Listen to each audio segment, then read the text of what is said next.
So you want to copy a row to another sheet or another tab consistently. So we have, like, for example, we want to keep our headers the same. We don't want to have to keep copying and pasting this. We want it to move anytime we change. Like if we do this combined sales, if we edit the header here, we want it to show up on the other header on the other sheet.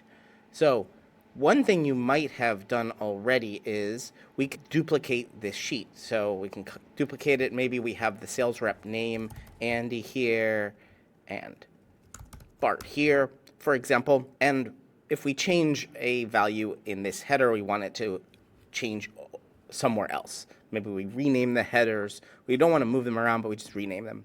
So how do we do that without having to just copy paste all the time? Maybe this is just sales, or maybe this is just this year's value we change it to instead of hard coding it to 2026, for example.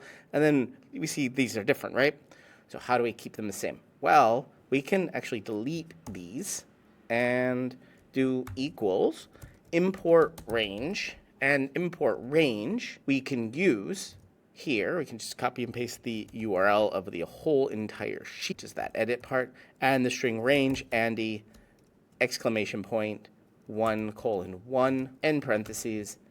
We'll need to put quotes around the range, and there we go. So this is okay to do. However, I don't really like having all of that in here. It's only from one sheet to another sheet, from tab to tab. It's not coming from a completely separate sheet. So actually, I like to do equals and use curly brackets and do Andy 1:1 with that exclamation point, and we get the exact same result. But now let's check it. This year's values, sales here, let's say total sales in F, and check, yes, it has been updated. So this is a very simple version of import range if we're only just copying from one row on a tab to another row on a tab, and we want to keep that.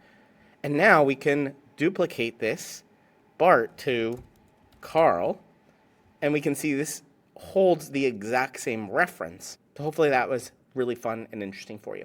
You're watching Better Sheets here on YouTube. Make sure you check out this video or this video and subscribe right now to get more tips, tricks, how-tos, get more out of your Google Sheets than you ever have before. I'm excited to be making a ton more videos here. Ask me questions down in the comments and I will answer them in future videos. But for right now, right here, one of these videos is going to be your next Google Sheet.